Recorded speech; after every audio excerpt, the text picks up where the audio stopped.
We're going to look at the papers now, and Erin is with us here on set. She started with something different that we haven't talked about today, the major auto workers strikes in Detroit.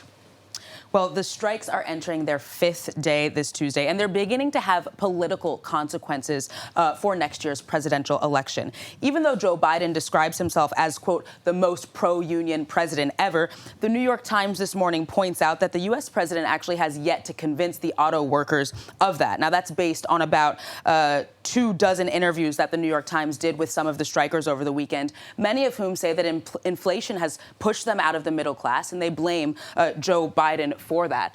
Now, the Washington Post, for its part, points out that Biden is now under pressure to actually join the strikes, which is something that none of his predecessors, no past president, have done. And he's all the more so under pressure because Donald Trump announced that he'll be skipping the next GOP primary debate, and instead he'll plan a rally in Detroit with union workers. So it's now there's now a bit of concern amongst at least some Democrats that Donald Trump could beat Joe Biden to the picket line, and in doing so continue to kind of take away blue-collar support from Democrats, which they, of course, really want to avoid. Now, for the Financial Times, the stakes, quote, could not be higher. This opinion piece arguing that these strikes could determine the future of the clean energy transition in the United States, potentially the outcome of the 2024 presidential election, and even the future of the Democratic Party. That assertion for the Financial Times is based primarily on the battle over how and where electric vehicles will be produced, all in the context of Joe Biden's push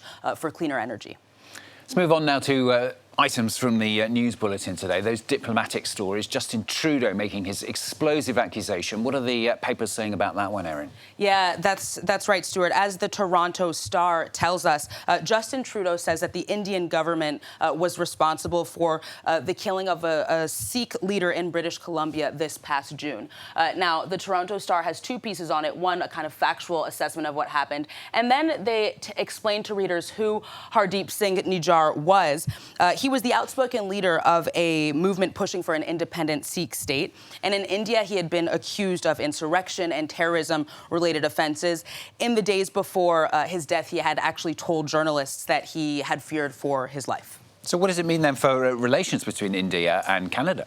Well, nothing good. For the National Post, it will worsen already strained relations. The paper blames that on India's recent accusations that Canada has long been tolerating the growth of the Khalistan independence movement, which essentially seeks to create an independent state for Sikhs. The piece also points out that Sikhs in Canada were actually happy to hear Justin Trudeau officially blame Indian government operatives for this Sikh leader's murder, because they said that they've long suspected India of actively targeting Sikh dissidents in Canada, and Trudeau's accusation this morning is just an official acknowledgement of that. Now, the Globe and Mail, meanwhile, the national Canadian paper, says that this incident means Canada is yet again forced to deal with the, quote, era of foreign intimidation, the first setback being China retaliating for the arrest of a Huawei executive by essentially arresting 2 innocent Canadians 5 years ago. Now, the paper says Canada is forced to recognize a new world in which foreign governments reach out to influence, intimidate,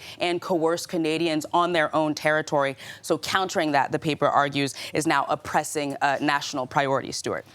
Let's come to France for this next story. Papers here are still digesting that school bullying scandal I mentioned, Erin. Yeah, the latest tragedy did happen 2 weeks ago today. That's 15-year-old Nicholas having committed suicide after complaining about being bullied at school a year ago.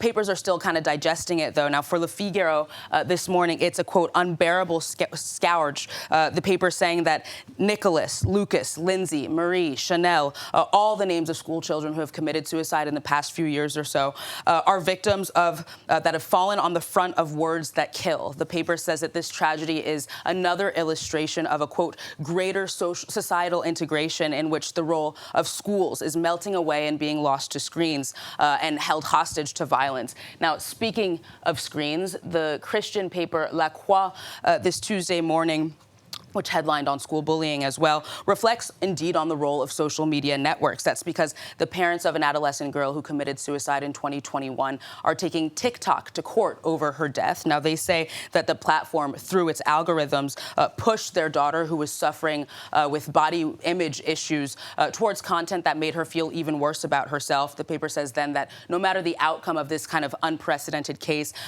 it will at least shine more light on social media companies' responsibility for and role in some harmful societal issues. Finally, from Erin, she's found a story which is exploring whether or not theft can be art. Think about that and then hear the story from Erin.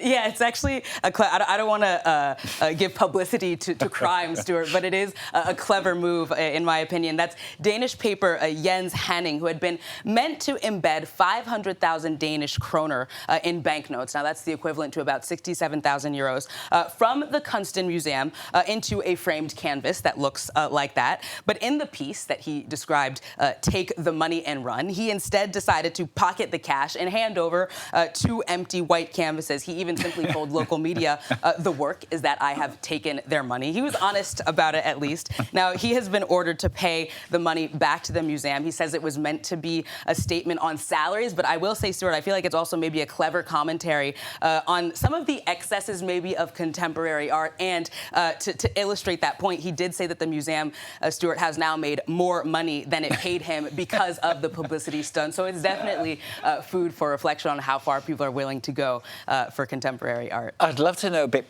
behind the story, whether they were really fiercely arguing or whether it was all very light-hearted. Anyway, it's a very nice story. Thank you very much, Erin Ogunke, with the papers on France 24.